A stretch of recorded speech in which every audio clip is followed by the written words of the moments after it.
আমরা কারোর ধমকানি চমকানিতে ভয় পাই না। ইন্ডিয়ান সেকুলার ফ্রন্ট আইএসএফ কারোর ধমকানো চমকানোতে ভয় পায় না। দর্শক, আপনারা দেখছেন বেড়াচাপা টিভিমালা। এই মুহূর্তে আমার সাথে আছে রফিকুল মহাশয় ওয়াকফ বিল নিয়ে কী বললেন। একেবারে মুখ্যমন্ত্রী মমতা বন্দ্যোপাধ্যায় নির্লজ্জ বিহা, তিনি বলছে ওয়াকফ নিয়ে আন্দোলন করতে দিল্লিতে গিয়ে করো। তাহলে জনগণ 2026-এ জবাব দেবে। দিল্লি থেকে মুখ্যমন্ত্রী মমতা বন্দ্যোপাধ্যায়কে বলবে ভোটটা দিল্লি যে চাইতে যাও। আর আপনারা এই ভিডিওটা বেশি বেশি করে শেয়ার করবেন, চ্যানেলটা সাবস্ক্রাইব করবেন, কমেন্ট করবেন, লাইক করবেন। দেখতে থাকুন বিস্তারিত খবর। ওয়াকফ বিল নিয়ে একটা মিটিং ছিল ব্রিগেডে, সরকার করতে দিল না মিটিংটা। আগামী দিনে কি ব্রিগেডে কি মিটিং হবে? আপনারা দিল্লিতে যাবেন মিটিং করতে, কি বলবেন? দেখুন, আমরা কারোর ধমকানি চমকানিতে ভয় পাই না। ইন্ডিয়ান সেকুলার ফ্রন্ট আইএসএফ কারোর ধমকানো চমকানোতে ভয় পায় না। ওয়াকফ নিয়ে 26শে এপ্রিল যে প্রোগ্রামটা হওয়ার কথা ছিল ব্রিগেডে হয়নি কোনো কারণবশত। মুখ্যমন্ত্রী বলেছে দিল্লি গিয়ে মিটিং করতে। দিল্লি আমাদের মিটিং চলছে, সারা ভারতবর্ষ জুড়ে চলছে। দিল্লিতে সুপ্রিম কোর্টে আমাদের নওশাদ সিদ্দিকী ভাই কেসও করেছে এই বিলের বিরোধিতায়, এবং বাংলায়ও আন্দোলন চলবে, প্রত্যেকটা জায়গায় চলছে। এবং ব্রিগেডেও হবে আব্বাস সিদ্দিকীর নেতৃত্বে, নওশাদ সিদ্দিকীর নেতৃত্বে ব্রিগেডে বিশাল প্রোগ্রাম হবে। এই ওয়াকফ নিয়ে কেউ রুখতে পারবে না, ব্রিগেডে প্রোগ্রামই হবেই হবে। আমরা বাংলায় ভোট দিই, বাংলায় খাই, বাংলায় কথা বলি, বাংলায় রুজি রোজগার করি, বাংলায় বিবি বাচ্চাদের নিয়ে থাকি।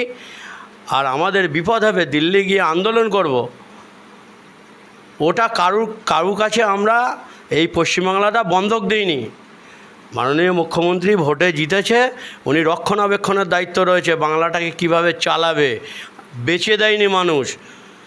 অতএব উনি রাজার মতো ডায়লগ মারবে, আমরা প্রজা হয়ে শুনবো নয়, এটা গণতান্ত্রিক দেশ। উনি রানী হয়ে ডায়লগ মারবে আর আমাদের শুনতে হবে। আমরা এই বাংলায় আন্দোলন করব। দিল্লির লোক আন্দোলন করবে, কারণ এই সমস্যা সারা ভারতবর্ষ নিয়ে সমস্যা। এই সমস্যার সংবিধান উপরে হস্তক্ষেপ করেছে নরেন্দ্র মোদী, অমিত শাহ। তার বিরুদ্ধে এই সংগ্রাম, ওয়াকফের বিরুদ্ধে সংগ্রাম, অর্থাৎ সারা ভারতবর্ষের সংগ্রাম, সারা ভারতবর্ষের মানুষের আত্মায় ঘা দিয়েছে। অতএব সমস্ত জায়গায় আন্দোলন চলবে, পশ্চিমবাংলা তার বাইরে না, পশ্চিমবাংলায় আন্দোলন হবে। এবং এই ওয়াকফ নিয়ে ব্রিগেডে আব্বাস সিদ্দিকীর নেতৃত্বে এবং নওশাদ সিদ্দিকীর নেতৃত্বে বিশাল প্রোগ্রাম হবে। সেদিন কলকাতা পুরো স্তব্ধ হয়ে যাবে।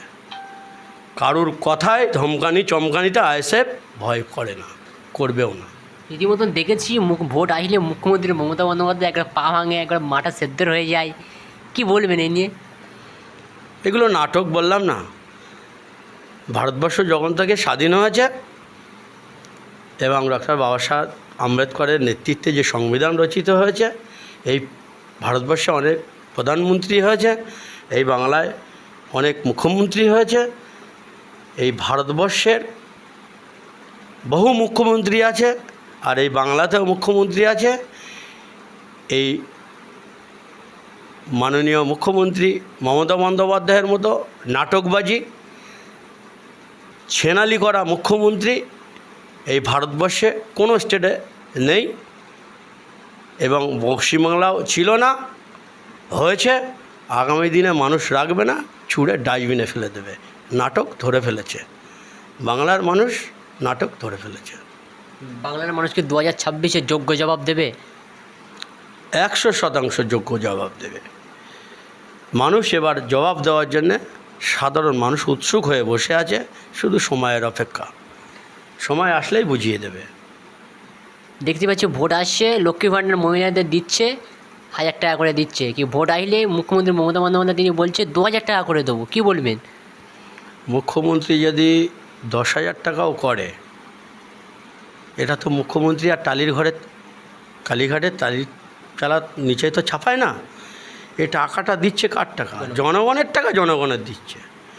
এমন ভাব দেখাচ্ছে যেন মুখ্যমন্ত্রী দিচ্ছে। তো মুখ্যমন্ত্রী যদি মমতা বন্দ্যোপাধ্যায় এবারে 10,000 টাকা করেও দাও, তাও মুখ্যমন্ত্রী ওই কুর্সিতে বসতে পারবে না, মানুষ ওই কুর্সিতে রাখবে না। কারণ আজকে 1000 টাকা করে দিচ্ছে মানুষের। এই মানুষ বুঝে গেছে যে আমাদের আগে যখন সংসার চালাতাম 1 মাসে কত টাকা খরচ হতো, আর এই 1000 টাকাটা দেওয়ার ফলে তারপরে মাসে কত খরচ হচ্ছে, এই যে একটা বিস্তর ফারাক, এই হিসাবটা সাধারণ মানুষ বুঝে গেছে। দেখেন না, মাছ ধরতে যায় যারা, ছোট্ট মাছ দিয়ে বড় মাছ শিকার করে না। তো এই মমতা বন্দ্যোপাধ্যায় আগে আমরা দেখেছি বিভিন্ন সময় বাড়ি বাড়ি গিয়ে টাকা দিয়ে ভোটের আগের দিন এসবগুলো করতো না। ইনি এখন সরাসরি অ্যাকাউন্টে এরকম টাকা দিয়ে ভোট কেনার পদ্ধতি চলছে। এবং ওনার কিছু কিছু নেতারা বলে না 100 দিনের কাজ করবে, দিদির খাবে, দিদির পড়বে, আর দিদির ভোট দেবে না। মানে দিদি যেন টালি মালিঘাটে টালির নিচে ছাপায় সেগুলো দেয়। এই সমস্ত মূর্খ সব নেতারা আছে। আর মমতা বন্দ্যোপাধ্যায় যত মূর্খ, সেই সমস্তদেরই নেতৃত্বর আসনে বসায়, যার ফলে যেটা হওয়ার তাই হচ্ছে। কিন্তু মানুষ এই নাটকবাজিটা ধরে ফেলেছে। পা ভাঙুক, হাত ভাঙুক, আর গলার এখান থেকে ভেঙে যাক, 26-এ কোনো ভাঙাভাঙি আর দেখবে না। পুরো 14 তলা থেকে নামিয়ে বঙ্গোপসাগরে বিদায় দিয়ে দেবে। আমরা দেখেছি দেগঙ্গার যিনি এমএলএ রহিমা মণ্ডল মহাশয়, দেখেছি রহিমা মণ্ডল মহাশয় ভোট আসলে রহিমা মণ্ডল মহাশয় দেখা যায়, আর ভোট চলে গেলে দেখা যায় না। রীতিমতো মানুষ অনেক অভিযোগে ভুগছে, রহিমা মণ্ডল মহাশয় দেখা যায় না। সই করতে গেলে চলে যেতে ওনার যেখানে গন্তব্যস্থান বাড়ির ওখানে চলে যেতে হবে, রীতিমতো দেখেছি। আপনারা দেগঙ্গায় আপনারা আগের বারে দেখছেন লিড অনেকটা পেয়েছেন, এবারে কি দেগঙ্গায় কি আপনারা জিততে পারবেন? কতটা আশাবাদী আপনারা? দেখুন, হার জিতের ব্যাপারটা তৃণমূল 0 হয়ে যাবে, 0, ওরা জানে। আজ থেকে 5 বছর আগের কথা বলছি, তৃণমূল ওরা নিজেরাই জানে যে আমরা 0 হয়ে যাব। কারণ মানুষকে তো ভোট দিতে দেয় না, ওরা জোর করে ভোটগুলো করিয়ে নেয়। মানুষ স্বতঃস্ফূর্তভাবে ভোট দিতে পারলে তো ওরা 0 হয়ে যাবে, ওই জন্য জানে বলেই। আর ওই সমস্ত ওই যে আপনি রহিমার কথা বললেন, বা আরও যে সমস্ত এমএলএ এমপিরা আছে, ওরা বিশেষ করে মিডিয়ার সামনে আসতে চায় না, কারণ প্রশ্ন করলে উত্তর দিতে হবে তো। আর মুখ্যমন্ত্রী ওদের মুখে লিউকোপ্লাস্ট মেরে দিয়েছে যে তোমাকে এমএলএ বানিয়েছি, তোমাকে এমপি বানিয়েছি, তোমাকে মন্ত্রী বানিয়েছি, চুপচাপ বসে থাকো, কোনো প্রতি উত্তর দেবে না। দেখো না সিদ্দিকুল্লাহ চৌধুরী, সফেদ ঘোড়া বলে না সব, এত হাম্মি তাম্মি এত কিছু, নিজের ইমান জামান সব দিদির কাছে বিক্রি করে দিয়ে এখন লিউকোপ্লাস্ট মেরে দিয়ে বসে রয়েছে। আজকে ওয়াকফ আন্দোলনটা কেন হলো না? আজকে ওয়াকফ আন্দোলন কেন হলো না? 26-এ ব্রিগেড কেন হলো না? এই সমস্ত অসভ্যদের, অযোগ্যদের জন্য, এই সিদ্দিকুল্লাহর মতো অসভ্যদের জন্য আরও বিশেষ করে এই সমস্ত প্রোগ্রামগুলো হলো না। এরা এরা এরা এরা নিজের ইমান জামান সব বিক্রি করে দিয়েছে। এদের ইমান আছে বলে আমার তো মনেই হয় না। তো এই সমস্ত অযোগ্যদের নিয়ে দিদি চালাচ্ছে, সেটা মানুষ বুঝে গেছে। আগামী দিনে এদেরকে জায়গায় পাঠিয়ে দেবে। আগামী দিনে পিজ্জাতে আব্বাস সিদ্দিকী ভাইজান, পিজ্জাতে নওশাদ সিদ্দিকী ভাইজান এই ওয়াকফ বিল নিয়ে নেতৃত্বে, যেটা ওয়াকফ বিল নিয়ে ব্রিগেডে কি মিটিং কি হতে চলেছে? অবশ্যই আব্বাস সিদ্দিকীর নেতৃত্বে, নওশাদ সিদ্দিকীর নেতৃত্বে এই পশ্চিমবাংলায়, এই কলকাতায় ব্রিগেডের মাঠে প্রোগ্রাম হবে ওয়াকফ নিয়ে, লক্ষ লক্ষ লোক নিয়ে। সেদিন দেখতে পাবেন কলকাতায় স্তব্ধ হয়ে যাবে। সমস্ত সম্প্রদায়ের মানুষকে নিয়ে হবে, মুসলিম সমাজকে নিয়ে নয়। কারণ এই ওয়াকফ সমস্যাটা শুধু মুসলমানদের সমস্যা নয়, এটা যেমন মুসলমানদের একটা সমস্যা আছে, সাথে সাথে এই সংবিধানের যে আর্টিকেল 25, 26 এ ধারা, সেই ধারার উপরে হস্তক্ষেপ করা হয়েছে। সংবিধানটাকে কলুষিত করার চিন্তাভাবনা হচ্ছে। সংবিধান যে মানুষের মৌলিক অধিকারগুলো দিয়েছে, সেই অধিকারগুলোকে খর্ব করার চক্রান্ত করছে ওরা, ওদের ক্ষমতা বলে। আপনারা নিশ্চয়ই দেখেছেন, বিচারপতি জানিয়েও দিয়েছে যে ক্ষমতার বলে বা লোকের বলে এই সংবিধানকে বিকৃত করা যাবেই না কোনো মতে। আমরা দেখেছি কেসটা চলছে, আমাদের আইনের প্রতি ভরসা আছে। আশা রাখি এই ওয়াকফ বিল বাতিল হবে। আপনারা দেখবেন অবশ্যই ওয়াকফ বিল বাতিল হবে। যতক্ষণ বাতিল না হবে, একটা জিনিস মনে রাখবেন, এই পশ্চিমবাংলায় 3 কোটি মুসলিম, এই টোটাল ভারতবর্ষে 25 কোটি মুসলিম। এদের যখন পায়ের তলার মাটি সরে যাবে, বা যাচ্ছে, নেওয়ার চিন্তা ভাবনা করেছে, এরা কি বসে থাকবে? কখনোই বসে থাকবে না।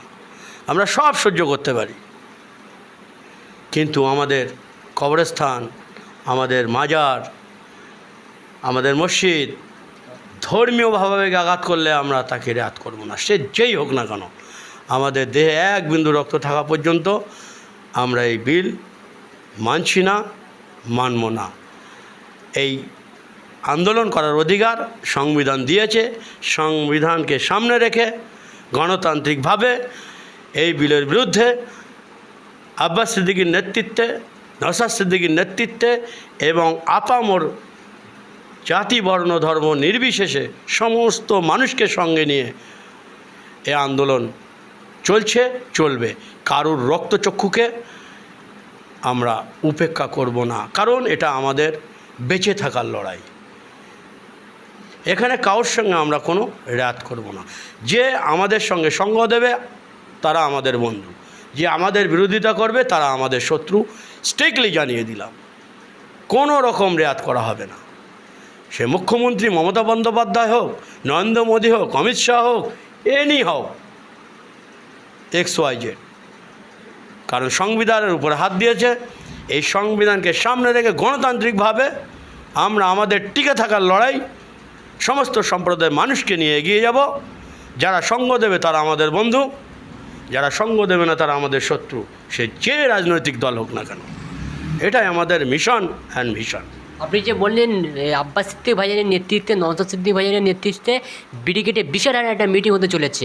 আমরা দেখেছি এই রাজ্যের মুখ্যমন্ত্রী মমতা বন্দ্যোপাধ্যায় পুলিশ দিয়ে আব্বাস সিদ্দিক ভাইজানের যখন মিটিং হয়, নওশাদ সিদ্দিক ভাইজানের যখন মিটিং হয় তখন আটকায়, আর যখন বিজেপির মিটিং হয় তখন আটকায় না এই রাজ্যের পুলিশ, মুখ্যমন্ত্রীর পুলিশ। নওশাদ সিদ্দিক ভাইজানের যখন মিটিং হলে, আব্বাস সিদ্দিক ভাইজানের মিটিং হলে আটকাচ্ছে, কী বলবেন? এটাই তো রহস্য।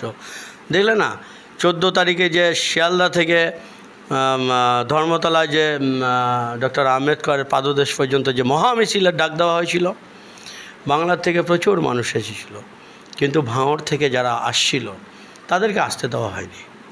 কেন আসতে দেওয়া হয়নি? কে আসতে দেয়নি? আমরা তো সকলেই দেখলাম মাননীয় মুখ্যমন্ত্রী এবং অভিষেক বন্দ্যোপাধ্যায়ের নেতৃত্বে এই কিছু দালাল পুলিশের মাধ্যমে আমাদের ভাঙড় থেকে কাউকে আসতে দিল না, আটকে দিল। সেখানে শুধু আটকালো না, বেধড়কভাবে লাঠিপেটা করলো এবং মারতে মারতে তাদেরকে মাথা পর্যন্ত ফাটিয়ে দেওয়া হলো। তাদেরকে ওই কলকাতার জামায়াতে আসতে দেওয়া হলো না। কিসের জন্য? না, বাংলায় যে 294টা MLA আছে, একটা MLA মাত্র বিধানসভায় গিয়ে প্রশ্ন করে, মানুষের চাওয়া পাওয়ার কথা তুলে ধরে। শুধু ভাঙড়বাসীর কথা না, সমস্ত বাংলা মানুষের কথা তুলে ধরে।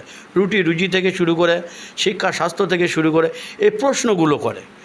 তাতে মাননীয় মুখ্যমন্ত্রীর মাথা হ্যাং হয়ে যায়, ঘুমোতে পারে না রাত্রে।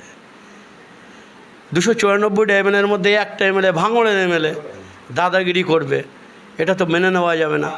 আর যে 77টা MLA আছে বিজেপিরও নিয়ে কোনো মাথা ব্যথা নেই, একটা নওশাদ সিদ্দিকী নিয়ে। কেন? মুসলিম সমাজ থেকে নেতৃত্ব দেবে নওশাদ সিদ্দিকী, এটা আমি মেনে নেব না। তহা সিদ্দিকীর মতো, শামীম সিদ্দিকীর মতো আমার পায়ের ধারে এসে বসে দালালি করুক, কিছু খুদ কুঁড়ো দেব, তারা খাক, ওই নিয়ে মেতে থাক, আর মুসলমান ভোটগুলোকে এক জায়গায় করে আমাকে দিক। অতএব তহা সিদ্দিকী, শামীম সিদ্দিকীর মতো নওশাদ সিদ্দিকী তো না। অতএব নওশাদ সিদ্দিকী আটকাতে হবে। যদি আটকাতে না পারে তাহলে আগামী দিন মাননীয় মুখ্যমন্ত্রীরা আর ওই 14 তলায় বসে থাকতে পারবে না। তো নওশাদের যা এখন ফ্যান ফলোয়ার, বা নওশাদ যেভাবে এগিয়ে যাচ্ছে, নওশাদের সঙ্গে মানুষ যেভাবে অ্যাড হচ্ছে, নওশাদ সিদ্দিকী, আব্বাস সিদ্দিকী যেখানেই প্রোগ্রাম করে পিঁপড়ের শাড়ির মতো মানুষ সেখানে গিয়ে হাজির হয়। হাজার হাজার লক্ষ লক্ষ মানুষ সেখানে ভিড় করে। তাদেরকে গাড়ি ভাড়া দিতে হয় না, খাবার দিতে হয় না, কিচ্ছু দিতে হয় না।